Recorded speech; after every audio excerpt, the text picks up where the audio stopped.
What's going on, guys? This is Bobby Douglas. Welcome to another 2021 NBA Draft Prospect full game video breakdown. Today we're going to be taking a look at Arkansas's Moses Moody. Moody, I see, is kind of like a Dennis Green type of prospect, right? He is who we thought he was, right? This guy has a total 3-and-D wing. I see him in kind of like that Jay Crowder with a little bit more ball skills type of role. But let me know if you disagree or agree with that kind of general statement. But yeah, Moses Moody is going to be number 5 for Arkansas. This is a game against Texas Tech in the second round of the NCAA tournament. He's going to have 15.6 rebounds and shoot 6 of 11 from the floor, and he played pretty much the entire game.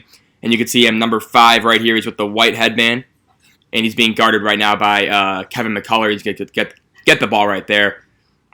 Pretty good idea right here. As we get an ad, but no, pretty good idea, or a pretty good pass right here. So again, this is kind of like where Moses Moody kind of looks like JJ Redick to me, where a lot of these DHOs where he can kind of like shoot it off of this or find the roller immediately. JJ Redick is probably one of the best players in the NBA at doing this type of pass. So right there, immediately just finding the roller, and it's going to be an and one. So Moody only averaged around 1.6 assists per game this year. So obviously not a great number, but you know, he wasn't really in a ball dominant spot at Arkansas. He was a much more catch and shoot type of player.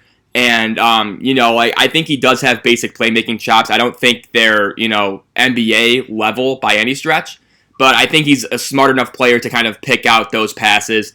But his intelligence really comes at the defensive end, as we see right there, a perfect tag with that roll. And again, watch how he goes straight up vertically, right? He maybe jumps a little bit too early, but Kyler Edwards is going to travel. Maybe got away with a foul after that. But again, Moody just right there in that right position. And again, 3-and-D, you know, on-ball defense, off-ball defense, very engaged, very active, hustles, gets loose balls, you know, gets rebounds, all the little things he does defensively really well. And offensively, you know, his main appeal is obviously the three-point shooting. Even though he only shot, I believe, 36% from 3 this past season, I buy the shot in at least a somewhat of a decent usage role. You know, I think he's a guy who can catch and shoot well. He can come off of screens. You know, kind of reminds me a little bit of Aaron Nesmith from Vanderbilt in terms of evaluating him. Nesmith obviously was a much more prolific shooter. He had a crazy year where he shot like 52% from 3 on 8 attempts a game, which is just absurd. But Moody, though, kind of a similar type of prospect. I think he's probably way more intelligent and just better defensively. And I think he's probably just an overall, just kind of like, he has a better feel for the game than Aaron Nesmith. But in terms of like what they are primarily going to bring, which is their shooting, I think the way Moody and Nesmith got their baskets, I think is very similar. So I think that's kind of a good reference point, at least to start off with. Again, I mentioned the Jay Crowder thing a little bit earlier.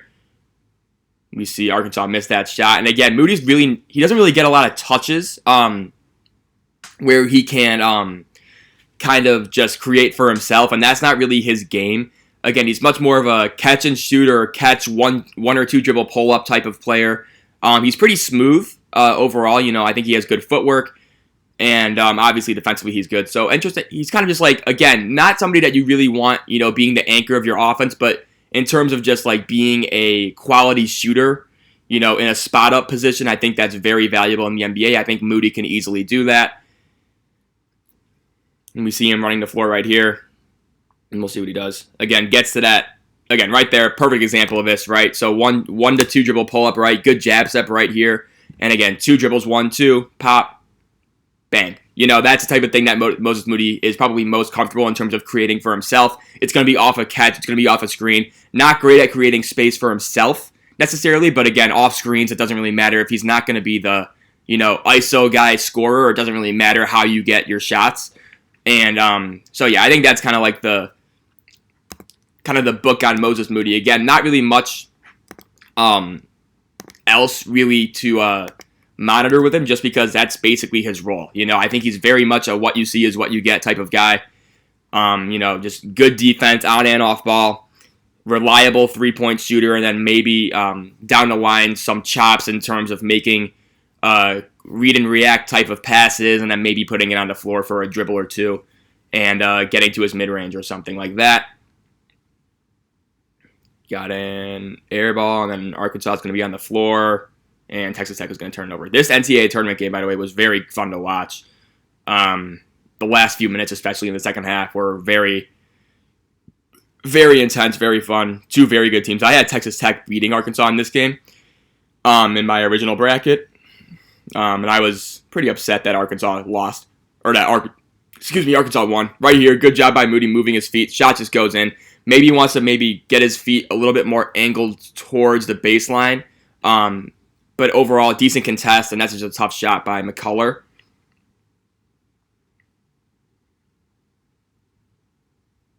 You can see him just kind of on the wing. And again, Arkansas had a ton of ball handlers. They had Devo Davis. They had Jalen Tate. JD Note off the bench. They had so many guys that could handle the ball. They didn't really need Moses Moody to do that.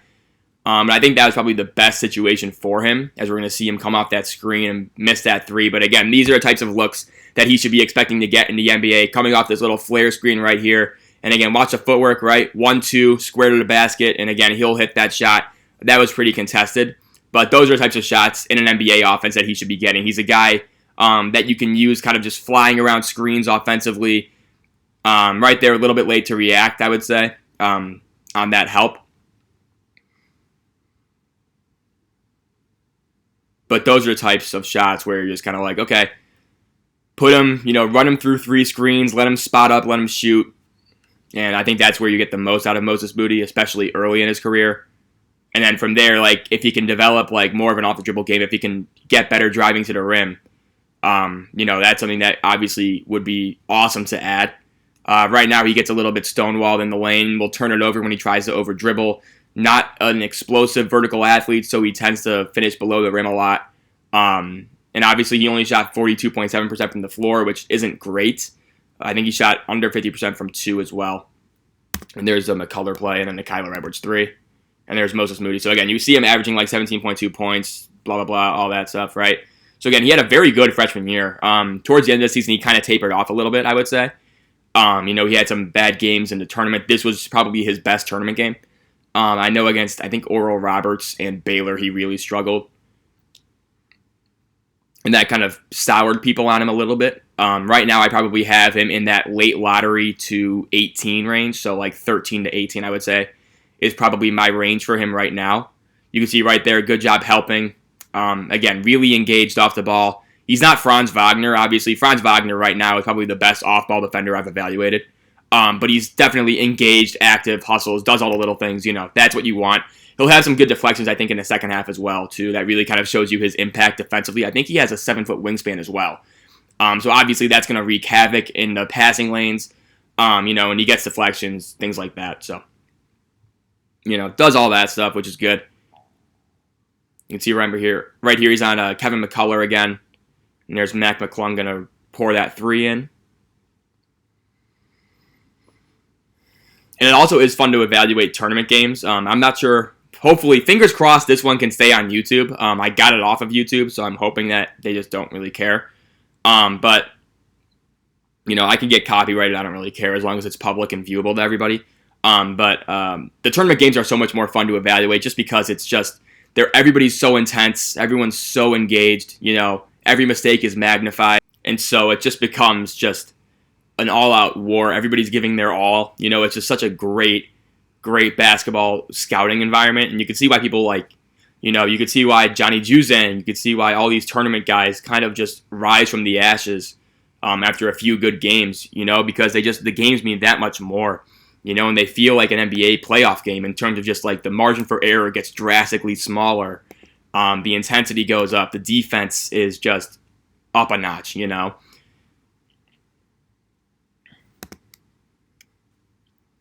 so here we got Moody on Micah Peavy. And again, defensively versatile, obviously. He can guard pretty much 1 through 3, I would say.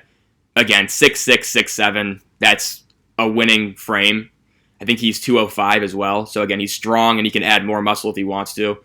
But yeah, overall, just very good job. He kind of got shoved on underneath right there. That could have been a foul. Oh, yep, they got the foul. There we go. But again, just ideal frame to be an NBA, a NBA stopper defensively. And he projects as kind of I would say a 4th or 5th starter offensively, but then defensively he's obviously one of your better players. Kind of actually what we were seeing Royce O'Neal do for Utah. I think he kind of fits into that mold too. That's someone who can reliably hit a three, play good defense, space the floor, things like that. I think Moses Moody, actually, now that I'm thinking about it, Royce O'Neal might be my best comparison for Moses Moody. I think that's a very good kind of ballpark in terms of where he's at. But you can probably put any 3-and-D guy that's not like, Kawhi, and I would probably say that's a good comp. I've seen Mikal Bridges comparisons as well. I don't really think he has that devastating length that Bridges has, where he's just kind of freaky in that regard. But, any of those 3-and-D guys I think you can make a case for. Personally, though, Royce O'Neal sounds like a very good comparison for me. And you see Arkansas trying to extend that defense. Arkansas obviously loved to play fast. They were a very up-and-down team, very guard-oriented. Right there, a good job by Moody kind of sliding over. Can't really do much. Terrence Shannon Jr., by the way, is going to have an awesome first half for Texas Tech. But again, right here, picks the right time to slide over, and he can't really do much about that.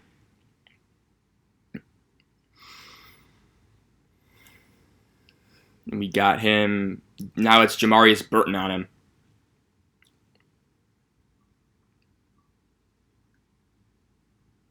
We got a good take. I think that's by Justin Smith. Justin Smith, fun fact, he he grew up in, I think he lived in he lived like right by me growing up, like a town over. Went to Stevenson High School, played with Jalen Brunson, won a state championship as a sophomore. Very good player. Getting some NBA looks now after he spent his first, I think, 3 years on Indiana. Right here, great contest by Moody. Again, staying strong, staying locked in. Again, going straight up with the contest, not biting on that little shot fake. Forces the miss, Again, just super disciplined defensively. That's definitely one of his better traits, if not his best one. Right there, we got a foul on, I think that's Jalen Tate.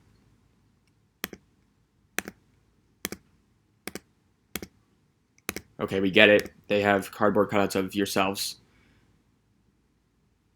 So now he's on Marcos Santos Silva. Let's see what he does here. Okay, yeah, that's a little bit too much for Moses Moody. Silva is one of the better just back down guys in the Big 12. That one's a little bit tough for Moody to handle. No issue with him on that possession. That's just a tough assignment and a tough switch.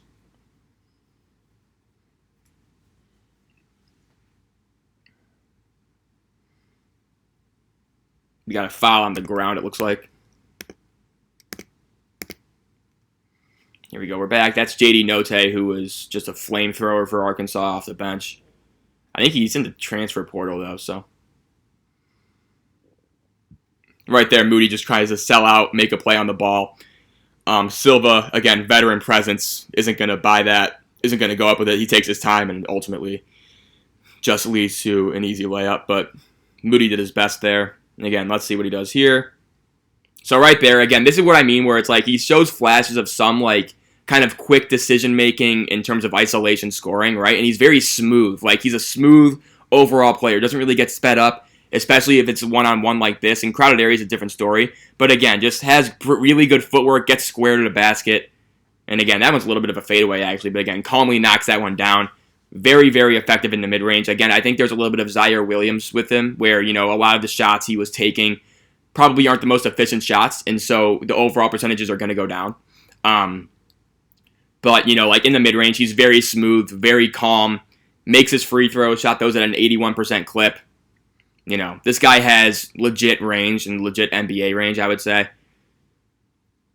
And so if he just kind of like tightens up his handle, gets a little bit more, laterally quick with the ball in his hands, I think he could be, like who knows what his ceiling is, because this guy is super projectable, I would say. Just in the terms of that, like you can see him filling a lot of different roles in the NBA. I think I'm not really worried about him just like flaming out, like not at all. I think he's for sure like kind of locked in as like again, 13 to 18, 10 plus year guy in the NBA. Makes timely threes, defends the team's best wing.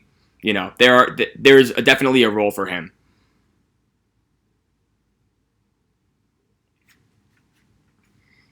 And here comes Arkansas.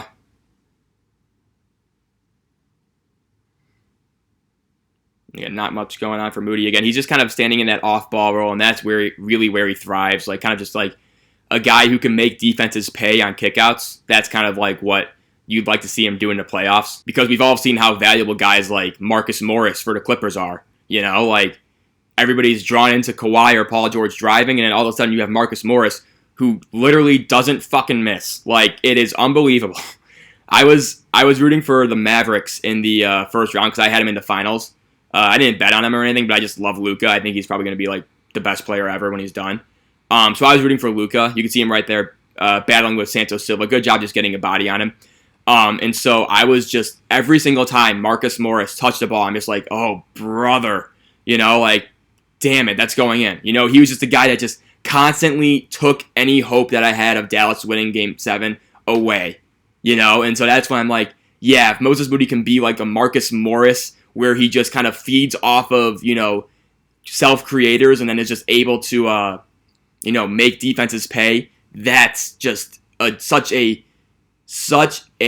just devastating role for defenses to have to worry about. Right here, let's go back to this rotation. Sorry I missed it, but so again, right here, Moody. Again, right here, pretty kind of smart. Maybe a little bit late on this rotation, but again, I don't know why this guy's trying to double the help to drive. Justin Smith needs to do a better job keeping this guy in front, and Moody kind of just has to swipe down at the ball. Not a bad play. Make him earn it at the free throw line. Again, just kind of those smart, intuitive types of plays. You know, why give up an easy layup? Make him earn it from the free throw line. I don't think Santos Silva is that good of a free throw shooter. We'll see if he makes both. Yeah, misses the first, so that's a good foul for Moody, right?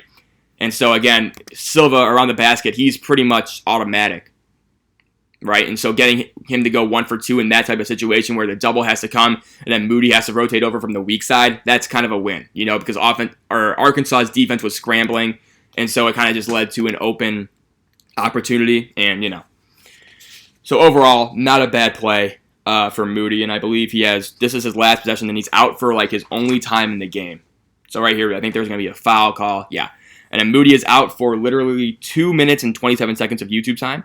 And then he's back in. So this is another thing too. Moody played a shit ton of minutes.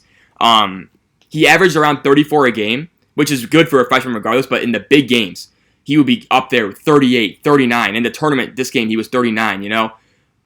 He was such a valuable piece on the floor for Arkansas.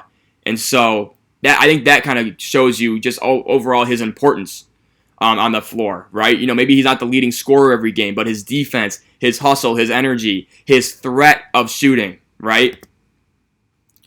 All those things are really valuable to have on a floor, even if the ball maybe isn't going in for him, you know? So we got Arkansas kind of stuck. Justin Smith's going to take a long two. Not much going on there, and here comes Texas Tech.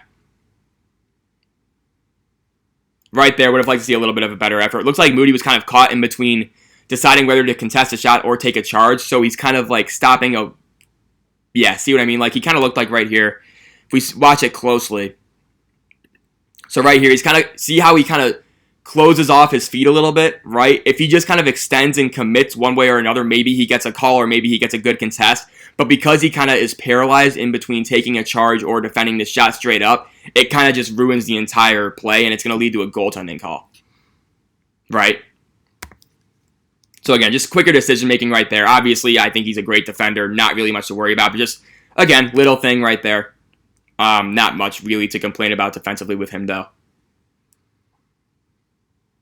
So right here, he's on Mac McClung is guarding him. They should be getting him the ball now. Okay, now he's on TJ Shannon's on him. So there's Devo Davis. I really like that guy. He was a freshman. He started for them. Like, he was just made big shots all year. You know, fearless type of guy. I really like him next year for Arkansas. I think he could be like a breakout, like, first team all SEC guy next year. I think that's kind of like his upside. And then obviously NBA, I think someone who's just ferocious defensively, you know, can get into the lane whenever he wants. Crafty, not afraid of contact. There's just so much things to like with Devo Davis right there. And that's a good drive from him there, and the N1. Right here we got another foul. And I believe Texas Tech is now in the bonus. So I'll skip these free throws. Whoops. Yeah, okay, there we go. So again, here's Davis again. He's got Moody trailing. Doesn't matter. Again, just going straight into the lane, you know. Getting that putback clear for Justin Smith.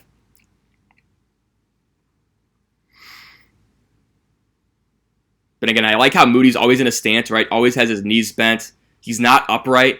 Just the little things like that when you watch him off the ball are just super impressive. We've seen so many guys, especially recently, Jalen Johnson, James Bouknight, Zaire Williams, Cam Thomas. All those guys will be upright off the ball. They're not really engaged, just kind of watching the ball or watching their man, not really paying attention to the entire scheme of things on the floor. That's not the case with Moses Moody, And so that's something that I think really needs to kind of be talked about because so many rookies struggle defensively. And Moody obviously will too, just because every rookie struggles defensively. But just he'll figure it out a lot quicker, I think, than some of these other guys. We got an offensive foul there.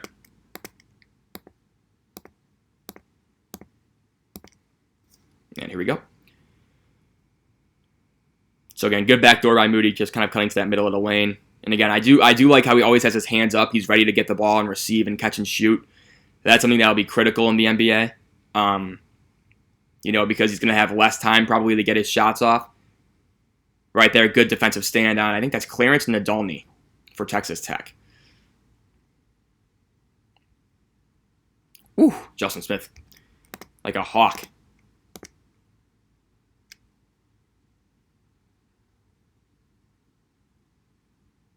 So again, they're going to double in the corner.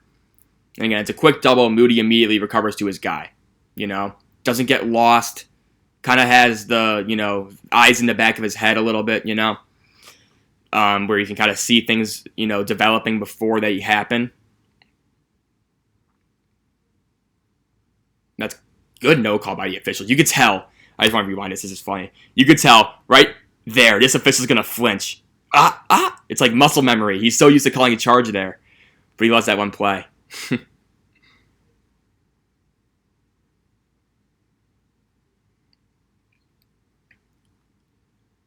So they're going to switch that. Arkansas was a very switch-heavy team as well. I think they switched probably as much as nearly anybody in Division I, just because they played a bunch of guys who were like 6'6" to 6'8". Didn't really matter, what they did. They were just kind of like, whatever, we're just going to do whatever we want defensively. They were a decent defensive team, but they obviously were way better offensively in transition, things like that. But I'm excited for, you can see right there, fourth fastest offense in the NCAA tournament. Again, super fast. That's why their games were always so exciting to watch. They would press you, they'd speed you up, all those things. So you got here. So Moody. Okay, so Texas Tech's clearly in a zone, right? You guys can probably see that. Actually, maybe they're not. They showed zone for a little bit. But you can see Moody kind of on that perimeter.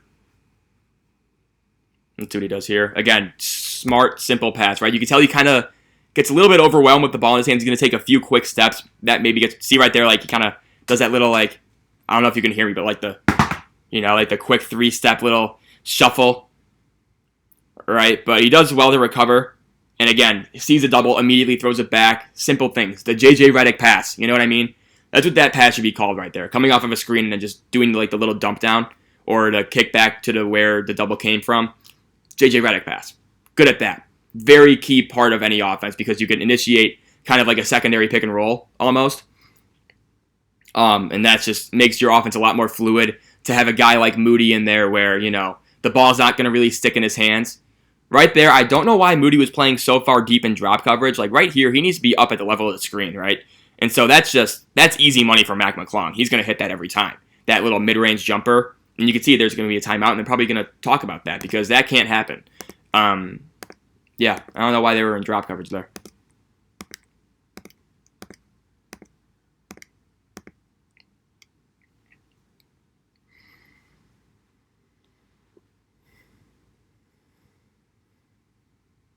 Moody in the corner. Ah! Give him Cade Cunningham, right? At Montverde, Moses Moody gets this pass and he drills a 3. Not at Arkansas though. Nope.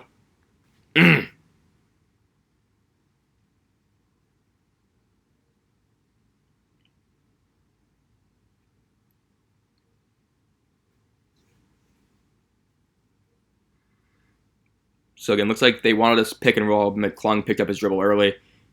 And Moody's obviously going to be on McCullough.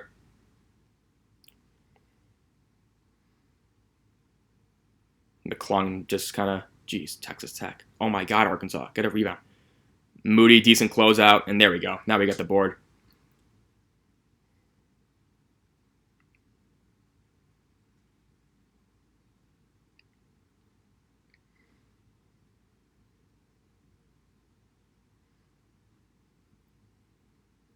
Anything going on? Nope. This is just Texas Tech's defense. It should be noted is one of the better defenses just year in, year out. I don't know what they're going to look like without Chris Beard, but I think Ron Adams, I think their assistant, is like kind of the mastermind behind that defense, and he's got some good players coming in as well. So it should be decent. We got a foul here.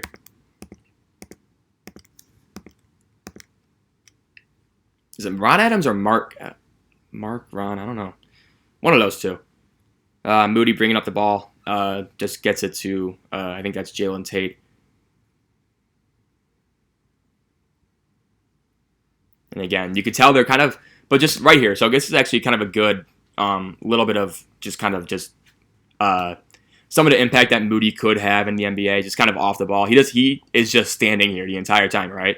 But watch, so on this drive, right? Or I guess not, maybe not. But again, you can see how close Mac McClung is to him, right? He's one pass away, or maybe 1.5 passes away right there.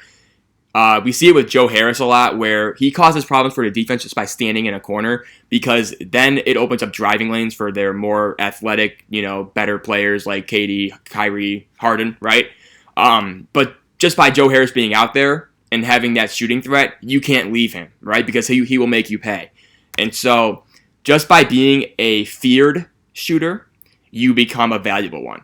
You could shoot 1 for 8 in a game, have a horrible day, 1 of 8 from 3, let's say, right? And you can still create a ton of offense for your team just by having that reputation as a shooter.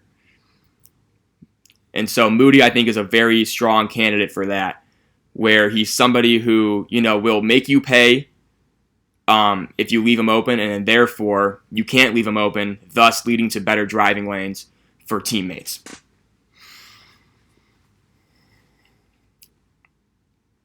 So again, Moody trying to get something going downhill, can't really find anything to work with. Looks like he wants a ball screen. Again, he can't really do anything. And right here, this is where he's going to struggle, right? Just kind of just this one-on-one stuff. Again, doesn't really have the dribble package or just like the quickness yet to really just be all that effective in isolation or just kind of getting downhill on his own without the assistance of a screen. Got a jump ball right here. And again, once again, the second half will obviously be better than the first half for Moody in terms of scoring. So we get to see a little bit more of that, dribble package. Or not dribble package, the shooting package. I think he's going to hit 2 threes in the second half. So obviously, and these will be big threes too, since this game is a tournament game in the second half. So obviously, it's a lot more intense.